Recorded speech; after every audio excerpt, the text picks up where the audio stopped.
सुप्रसिद्ध कञ्चनजङ्घा 7-in-1 अगरबत्तीको उत्पादक सावित्री अगरबत्ती उद्योग प्रस्तुत गर्दछ प्रकृतिको सुगन्धले भरिएको मिठो सुवास जसले घरलाई शुद्ध र वातावरणलाई शान्त बनाउँछ। ओम सम्रानी कपधूप। दर्शकवृन्द नमस्कार, केन्द्रबिन्दु समाचारमा यहाँहरूलाई स्वागत गर्छु। म मनोज नेउपाने। दर्शकवृन्द, केन्द्रबिन्दु समाचारमा हामी दिनभरिका महत्त्वपूर्ण एवं खोजमूलक समाचारहरू सम्प्रेषण गर्ने गर्छौँ। आजको केन्द्रबिन्दु समाचार सुरु गरौँ प्रमुख शीर्षकहरूबाट। नेपालमा सोमबार पुनः बढ्यो सङ्क्रमण। 24 घण्टामा 9200 बढीमा सङ्क्रमण पुष्टि, 5700 बढी सङ्क्रमण मुक्त। संसद सचिवालयद्वारा बजेट अधिवेशन सञ्चालनका लागि आवश्यक तयारी पुरा, समय अभावका कारण प्री बजेटमाथि छलफल नहुने। देशी विदेशी शक्तिहरूको योजनामा नेपाल कम्युनिस्ट पार्टी फुटाइएको माओवादी नेता नारायण काजी श्रेष्ठको भनाई। कम्युनिस्ट पार्टीको उद्देश्य प्राप्तिका लागि भए पनि पार्टीलाई एकताबद्ध बनाएर लैजानुपर्नेमा जोड। सोमबार पनि नेपाली सेयर बजारमा हरियाली, नेप्से सूचक 20 अङ्कले बढेर नयाँ उचाइ कायम। कारोबार रकममा पनि उस्तै उत्साह। र पत्रकारलाई कामबाट ननिकाल्न निजी सञ्चार गृहहरूलाई महासङ्घको चेतावनी। फ्रन्टलाइनरको परिभाषाभित्र पत्रकारहरूलाई पनि समेटेर त्यही प्रकारको सेवा सुविधा र व्यवहार गर्न सरकारसँग आग्रह। जस्तै परिस्थितिमा पनि होन्डा छ सधैँ तपाईसँगै। त्यसैले अब होन्डा हुनेछ तपाईसँग मात्र 1 रुपियाँको डाउन पेमेन्ट वा 1 रुपियाँको इएमआई वा 1% इन्ट्रेस्ट रेटमा। थप जानकारीका लागि यी नम्बरमा कल गर्नुहोस् वा माथि दिएको लिङ्क क्लिक गर्नुहोस्। होन्डा छ सधैँ तपाईसँगै। International School of Tourism and Hotel Management. अब पूरा समाचार। नेपालमा केही दिन यता नयाँ सङ्क्रमित हुनेको सङ्ख्या घट्दै गएको भए पनि सोमबार पुनः बढेको स्वास्थ्य मन्त्रालयको तथ्याङ्कले देखाएको छ। पछिल्लो 24 घण्टामा गरिएको परीक्षणका आधारमा थप 9200 बढीमा सङ्क्रमण पुष्टि भएको मन्त्रालयले जनाएको हो। यता सङ्क्रमण मुक्त हुनेको सङ्ख्या पनि बढेको छ। सोमबारको तथ्याङ्क अनुसार थप 5767 सहित कुल निकाउनेको सङ्ख्या 3,45,000 बढी भएको छ। यसैबीच अर्थमन्त्री विष्णुप्रसाद पौडेलले कोभिड-19 रोकथाम तथा नियन्त्रणका लागि स्वास्थ्य सामग्री, उपकरण र औषधिको भन्सार जाँच पासलाई तीव्रताका साथ अगाडि बढाउन भन्सारसँग सम्बन्धित निकायहरूलाई निर्देशन दिएका छन्। हेरौँ यो रिपोर्ट।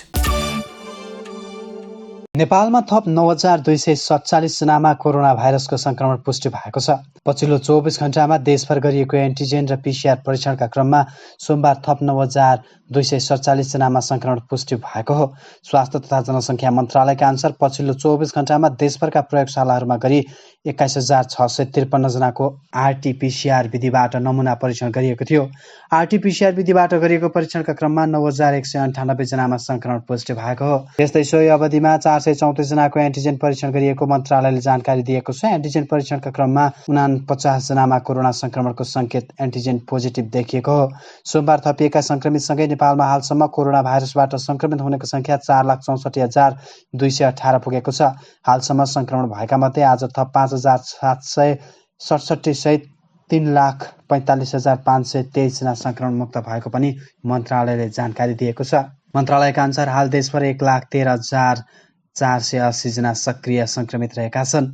यस्तै पछिल्लो 24 घण्टामा थप 214 जनाको कोरोना सङ्क्रमणका कारण मृत्यु भएको छ। यससँगै नेपालमा अहिलेसम्म कोरोना सङ्क्रमणबाट ज्यान गुमाउनेको सङ्ख्या 5215 पुगेको मन्त्रालयले जनाएको छ। यसैबीच सोमबार अर्थमन्त्री विष्णुप्रसाद पौडेलले कोभिड-19 को रोकथाम, उपचार र नियन्त्रणसँग सम्बन्धित स्वास्थ्य सामग्री, उपकरण र औषधिको भन्सार जाँच पासलाई तीव्रताका साथ अगाडि बढाउन निर्देशन दिएका छन्। भर्चुअल रूपमा गरिएको एक कार्यक्रमका बीच अर्थमन्त्री पौडेलले भन्सार विभागका महानिर्देशक, उपमहानिर्देशक, विभिन्न भन्सार कार्यालयका प्रमुखहरूलाई केन्द्र, प्रदेश, स्थानीय तह, गैर सरकारी संस्था, निजी क्षेत्रले आयात गर्ने liquid oxygen, oxygen cylinder, oxygen plant र त्यसका पाटपुर्जा लगायतका सामग्रीहरूको बिना झन्झट भन्सार जाँच पास गरी आपूर्तिलाई थप सहज बनाउन निर्देशन दिएका हुन्। अहिलेको अवस्थामा एकातिर कोभिड-19बाट जोगिनुपर्ने र अर्कातिर प्रभावकारी रूपमा कार्य सम्पादन गर्नुपर्ने अवस्था रहेको भन्दै स्वास्थ्य मापदण्ड पालना गरी काम गर्न पनि अर्थमन्त्री पौडेलले कर्मचारीहरूलाई निर्देशन दिएका छन्। अर्थमन्त्री पौडेलले कोभिड-19 को उपचारका लागि आयात भएका वस्तुको परिणाम र मूल्यसहित दैनिक रूपमा जानकारी गराउन समेत निर्देशन दिएका छन्।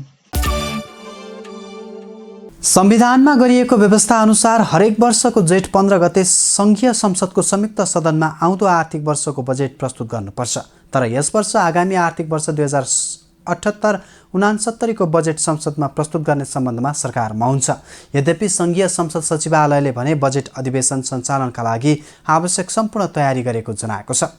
तर यो वर्ष प्री बजेटमाथि छलफल चलाउन भने नसकिने सचिवालयले जनाएको छ। हेरौँ पुरा समाचार।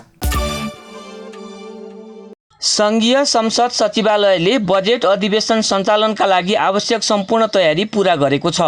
संविधान अनुसार सङ्घीय संसदको प्रतिनिधि सभामा जेठ 15 गते सरकारले आगामी आर्थिक वर्षको बजेट ल्याउनुपर्छ। तर अहिलेसम्म सरकारले बजेट अधिवेशन समेत आह्वान गरेको छैन। यद्यपि सङ्घीय संसद सचिवालय भने अधिवेशनका लागि तयारी अवस्थामा बसेको जनाएको छ। सचिवालयले अब समय घर्किसकेकाले प्री बजेटमाथि छलफल चलाउन भने नसकिने जनाएको छ। प्रवक्ता डाक्टर रोजनाथ पाण्डेले नीति तथा कार्यक्रम र बजेटका कुरामा दलीय सहमति गरी छलफल छोटो बनाएर काम गर्न सकिने भए पनि प्री बजेट छलफलका लागि भने समय घर्किसकेको बताए। बैठक चाहिँ कस्तो भने प्री बजेटलाई त अब सम्भव देखिएन। 15 दिन अगाडि भन्ने छ, जेठ 15 को अगाडि। अब त्यो हामी समय गुजारिसकेका छौँ। अब रह्यो नीति तथा कार्यक्रम र बजेटको कुरा छ, त्यसको लागि चाहिँ अब 1-2 दिनभित्रै यदि बैठक आह्वान भइहाल्यो भने बैठकलाई चाहिँ छोटो तरिकाले सञ्चालन गरेर सीमित सङ्ख्यामा चाहिँ मान्य सदस्यज्यूहरूलाई अवसर उपलब्ध गराएर पार्टीगत प्रतिनिधित्व अथवा दलीय प्रतिनिधित्वको हिसाबले सहमति गरेर चाहिँ यदि सञ्चालन गर्ने हो भने त्यति ठुलो समस्या छैन। हामीले यो 15 दिनको अवधिमा त्यो काम गर्न सक्छौँ भन्ने मलाई लाग्छ। यस्तै प्रवक्ता पाण्डेले कोभिड-19 को महामारी तीव्र ढङ्गले बढ्दै गएकाले भर्चुअल बैठक सञ्चालन गर्नु परेमा पनि त्यस किसिमको प्राविधिक तयारी सचिवालयले गरेको छ। तर भर्चुअल बैठकका लागि कानुनी संरचनाले बाधा पुर्याउने उनले बताए। संविधान र सङ्घीय संसदको प्रतिनिधि सभा र राष्ट्रिय सभा कार्य सञ्चालन नियमावलीले भौतिक रूपमा उपस्थित भएर बैठक सञ्चालन गर्ने कुरालाई मात्रै आधिकारिक मानिने र उपस्थितिका लागि हस्ताक्षर गर्नै पर्ने भएकाले भर्चुअल बैठकलाई कानुनी मान्यता दिने अवस्था नरहेको उनले बताए। तर त्यस किसिमको अवस्था आएमा प्राविधिक रूपमा सचिवालय दुरुस्त रहेको पनि प्रवक्ता पाण्डेको भनाइ छ। बजेट प्रस्तुत हुनुभन्दा 15 दिन अगाडि नै संसदबाट पारित हुनुपर्ने बजेटका प्राथमिकता र सिद्धान्त बजेट आउन 12 दिन बाँकी हुँदासम्म पेश नै भएका छैनन्। बजेटका प्राथमिकता र सिद्धान्त नै संसदमा पेश नगर्ने तयारी भएको छ। पेश गर्नु परे पनि अन्तिम समयमा मात्र पेश गर्ने सरकारको तयारी छ। अर्थमन्त्री विष्णुप्रसाद पौडेलले केही दिन पहिले यो वर्ष राष्ट्रिय प्राथमिकता र कोभिड लक्षित बजेट आउने बताएका थिए। यति मात्र नभई बजेट आउनुभन्दा पहिले नै सङ्घीय संसदका दुवै सदनमा राष्ट्रपतिले पेश गर्ने सरकारको वार्षिक नीति तथा कार्यक्रम पनि पेश हुन सकेको छैन। अहिले संसद र जनप्रतिनिधिको जानकारी बेगर नै बजेट निर्माण भइरहेको अर्थ मन्त्रालय स्रोतको भनाइ छ। यो वर्षको बजेट अध्यादेशबाट आउने चर्चा पनि सुरु भएको छ। यद्यपि बजेट कसरी अघि बढ्ने हो त्यो भने अझै टुङ्गो लागेको छैन। नेपाल कम्युनिस्ट पार्टी माओवादी केन्द्रका नेता नारायण काजी श्रेष्ठले कम्युनिस्टहरूको एकतालाई देशी विदेशी शक्तिहरूको योजनामा फुटाइएको बताएका छन्। नेता श्रेष्ठले नेपाली क्रान्तिलाई अगाडि बढाउन र समाजवाद स्थापना गरी कम्युनिस्ट आन्दोलनलाई विश्व साम्यवादको दिशातिर लैजाने उद्देश्य प्राप्तिका लागि कम्युनिस्ट पार्टीहरूको एकता आवश्यक रहेको बताएका हुन्। नेता श्रेष्ठले विगतमा पार्टी एकता गर्नुले गल्ती तथा कमी कमजोरी नभए पनि समयमै विविध विषयमा ध्यान दिन नसक्नुले भने दुर्घटना बेहोर्नु परेको पनि बताएका छन्। हेरौँ पुरा रिपोर्ट। नेपाल कम्युनिस्ट पार्टी माओवादी केन्द्रका नेता नारायण काजी श्रेष्ठले अझै पनि कम्युनिस्ट पार्टीहरू बीचको एकता आवश्यक रहेको बताएका छन्। नेकपा माओवादी केन्द्रका नेता नारायण काजी श्रेष्ठले नेपाली क्रान्तिलाई अगाडि बढाउन र समाजवाद स्थापना गरी कम्युनिस्ट आन्दोलनलाई विश्व साम्यवादको दिशातर्फ लैजाने उद्देश्य प्राप्तिका लागि कम्युनिस्ट पार्टीहरू बीचको एकता आवश्यक रहेको बताएका हुन्। विगतमा नेकपा एमाले र नेकपा माओवादी केन्द्रले राजनीतिक परिवर्तनको रक्षा गरी राष्ट्रिय स्वाधीनता सुदृढ गर्ने, सामाजिक आर्थिक रूपान्तरण गर्ने र समाजवाद स्थापना गर्ने लक्ष्यका साथ पार्टी एकीकरण गरेको भए तापनि देशी विदेशी शक्तिहरूको योजनामा पार्टी फुटाइएको नेता श्रेष्ठको भनाइ छ। पार्टी एकताको उद्देश्य, लक्ष्य, मर्म र भावना पार्टी पङ्क्तिमा पुर्याउन नसक्नु पनि कमजोरी भएको उनको भनाइ छ। कम्युनिस्ट पार्टीको उद्देश्य प्राप्तिका लागि पार्टीलाई एकताबद्ध बनाएर लैजानुपर्ने नेता श्रेष्ठको जोड छ। हाम्रो उद्देश्यलाई चाहिँ कायमै राख्नुपर्छ। अब पार्टी एकता एकचोटि चाहिँ विदेशी र देशभित्रका पार्टी एकताको मर्म नबुझ्ने र जनताप्रति गम्भीर रूपले इमान्दार नहुने प्रवृत्तिले पार्टी एकतालाई चाहिँ भाँजो हाल्यो, पार्टी एकतालाई विभाजनमा पुर्यायो, प्रतिगमनको दिशातिर देशलाई लग्यो भनेर अब कम्युनिस्टहरूको एकता काम लाग्दैन रहेछ भन्ने सोच्नु चाहिँ गलत हुन्छ। अब हामीले फेरि कम्युनिस्टहरूलाई कसरी एकताबद्ध गर्ने, तर वैचारिक राजनीतिक कार्यशालाई सही ढङ्गले प्रश्न पारेर सांस्कृतिक रूपान्तरणको अभियान पनि कम्युनिस्ट आन्दोलनमा अगाडि बढाएर जानुपर्छ। नेता श्रेष्ठले पहिले आफ्नो पार्टीलाई नै रूपान्तरण गर्नुपर्ने अवस्था रहेको पनि औल्याएका छन्। यो विगतमा पार्टी एकता गर्नु गल्ती तथा कमजोरी नभए पनि समयमै विभिन्न विषयमा ध्यान दिन नसक्नु कमजोरी भएको र कमजोरी सच्याउन खोज्दा पार्टी विभाजन गरिएको उनको भनाइ छ। यद्यपि कम्युनिस्ट पार्टीहरूबीच एकीकरण गर्न आफूहरूले हिम्मत नहार्ने उनको भनाइ छ। पार्टी एकता गर्नु गल्ती नै थिएन, प्रक्रियागत रूपमा केही कमी कमजोरी भयो होला। पार्टी एकता गरिसकेपछि समयमै हामीले जुन जुन कुरामा ध्यान दिनु पर्थ्यो त्यसमा हाम्रो कमजोरी भए। अहिले हामीले त्यस्तो कमजोरीलाई सच्याउन प्रयत्न गर्दाखेरि विदेशी र यहाँभित्रका चाहिँ प्रतिगामी वा कम्युनिस्ट आन्दोलन विसर्जनी शक्तिहरूको कारणबाट अहिले एउटा नकारात्मक चुनौतीको हामीले सामना गर्नु परेको छ। तर हामी हिम्मत हार्दैनौँ, कम्युनिस्टहरूले हिम्मत हार्नु हुँदैन। नेकपा माओवादी केन्द्रले आफूहरूलाई सांस्कृतिक रूपान्तरण गर्दै कम्युनिस्ट क्रान्तिकारीहरूसँग एकता गर्ने र अन्य लोकतान्त्रिक देशभक्त शक्तिहरूसँग पनि संयुक्त मोर्चा गरेर अगाडि बढ्ने बारे सोचेको नेता श्रेष्ठको भनाइ छ। नेपालको पुँजी बजार लगातार दोस्रो दिन दोहोरो अङ्कले बढेको छ। आइतबार निषेधाज्ञा यताकै उच्च अङ्कले बढेको नेप्सेमा आज पनि दोहोरो अङ्कको वृद्धि देखिएको हो। साताको दोस्रो कारोबारको दिन सोमबार नेपाल स्टक एक्सचेन्ज नेप्से परिसूचक 20.71 अङ्कले बढेर 2759.22 बिन्दुमा पुगेको छ। यस्तै ठुला कम्पनीको सेयर कारोबार मापन गर्ने सेन्सेटिभ परिसूचक पनि 4.45 अङ्कले बढेर 492.59 अङ्कमा पुगेको छ। हेरौँ पुरा रिपोर्ट। आइतबार 54 अङ्कले बढेर नयाँ रेकर्ड कायम गरेको नेप्से परिसूचकले सोमबार पनि नयाँ रेकर्ड बनाएको छ। सोमबार नेप्से सूचक 20 अङ्कले बढेर नयाँ उचाइमा पुगेको हो। सोमबार नेप्से सूचक 20.71 अङ्कले बढेर 2759.22 बिन्दुमा पुगेको हो भने सेन्सेटिभ सूचक पनि 4.45 अङ्कले बढेको छ। आज कारोबार रकममा पनि उस्तै उत्साह देखिएको छ। आइतबार 10 अर्ब 40 करोड रुपियाँको सेयर कारोबार भएकोमा सोमबार पनि 9 अर्ब 57 करोड रुपियाँको सेयर कारोबार भएको छ। यस दिन 218 कम्पनीको 1,90,56,236 किता सेयर 9 अर्ब 57 करोड 63,61,139 रुपियाँमा खरिद बिक्री भएको छ। सोमबार हाइड्रो पावर कम्पनीमा लगानीकर्ताको आकर्षण बढी देखिएको छ। कारोबारमा आएका अधिकांश कम्पनीको सेयर मूल्य बढ्दा उक्त उपसमूहको सूचक 100 भन्दा धेरै 2.52% बढेको छ। यस दिन कारोबारमा आएका 13 उपसमूहमध्ये 10 उपसमूहको सूचक सकारात्मक देखिएको छ भने बाँकी 3 उपसमूहको सूचक नकारात्मक देखिएको छ।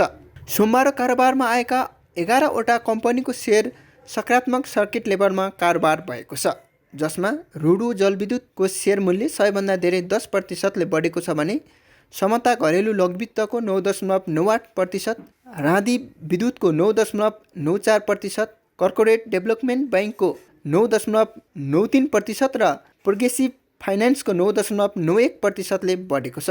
आज विशाल बजार कम्पनीको सेयर मूल्य 100 भन्दा धेरै 1.84%ले घटेको छ भने श्री डेभलपमेन्ट फाइनेन्सको 1.67%, ज्योति विकास ब्याङ्कको 1.47%, आइसिएफसी फाइनेन्सको 1.48% र हिमालयन जनरल इन्सुरेन्सको सेयर मूल्य 1.47%ले घटेको छ।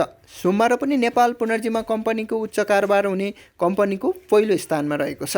आज पुनर्बीमा कम्पनीको सबैभन्दा धेरै 66 करोड बराबरको सेयर कारोबार भएको छ भने नेपाल दूरसञ्चार कम्पनीको 42 करोड 69 लाख, शिखर इन्सुरेन्सको 31 करोड 79 लाख, अरुण काबेली पावरको 25 करोड र अपर तामाकोसीको 21 करोड 53 लाख रुपियाँ बराबरको सेयर कारोबार भएको छ।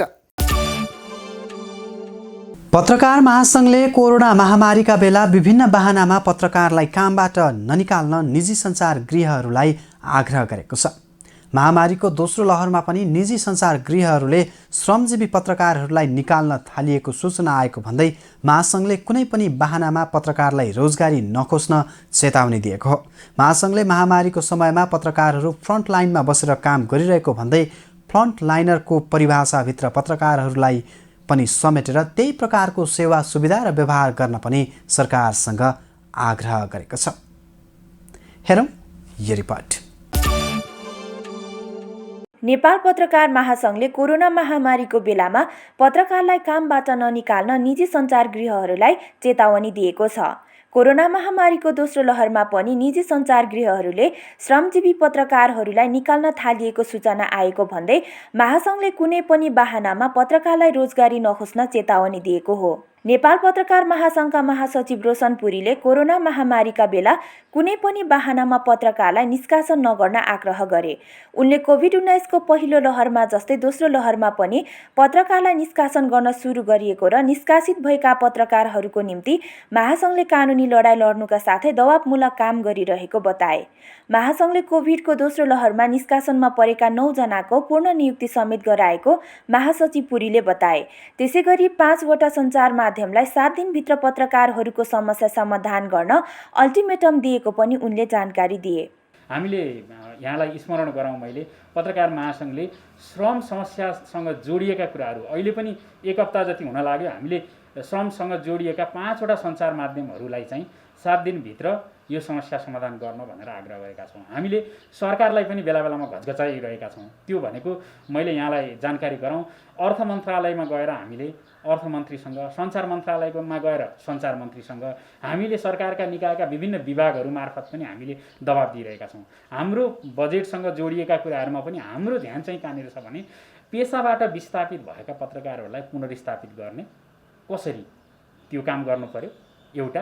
अर्को पेसामै रहेका साथीहरूलाई पनि त्यो श्रमसँग जोडिएका कुराहरूको चाहिँ सुनिश्चितता, जस्तो कानुनी हिसाबले होला या अन्य हिसाबले चाहिँ आर्थिक हिसाबले सुनिश्चित गर्न सकिने बाटाहरू के हुन सक्छन्, ती कुराहरूले चाहिँ कसरी काम गर्ने भन्ने हिसाबले पनि हामीले लिखितै रूपमा मन्त्रालयलाई पनि आग्रह गरेका छौँ र दबाब पनि हामीले दिइरहेका छौँ।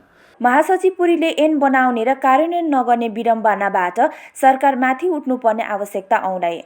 महासङ्घले महामारीको समयमा पत्रकारहरू फ्रन्ट लाइनमा बसेर काम गरिरहेको भन्दै फ्रन्ट लाइनरको परिभाषाभित्र पत्रकारलाई पनि समेटेर त्यही प्रकारको सेवा सुविधा र व्यवहार गर्न पनि सरकारसँग आग्रह गरेका छन्। फ्रन्ट लाइनरको जुन खालको परिभाषा छ त्यो भित्र स्वास्थ्यकर्मी, चिकित्सक, त्यसपछि गएर सुरक्षाकर्मी र पत्रकारहरू लगायत सफाई कर्मीहरू पनि उहाँहरूलाई एउटै खालको उसमा चाहिँ राखेर सेवा सुविधाको कुराहरू पनि तपाईहरुले व्यवस्थापन गर्नुपर्छ र त्यही खालको व्यवहार समतामूलक तरिकाले व्यवहार गर्नुपर्छ, समान तरिकाले व्यवहार गर्नुपर्छ भन्ने कुरा हामीले आग्रह गरेका छौँ। महासङ्घ अनुसार जेठ 2 गतेसम्म मुलुकभर गरी करिब 800 जना पत्रकार कोरोना संक्रमित भएका छन्। 250 भन्दा बढी सक्रिय संक्रमित छन्। 40 जना अस्पतालमा उपचार गराइरहेका छन्। 6 जनाको आइसियु र भेन्टिलेटरमा उपचार भइरहेको छ भने संक्रमणबाट 13 जना पत्रकारले ज्यान गुमाएका छन्।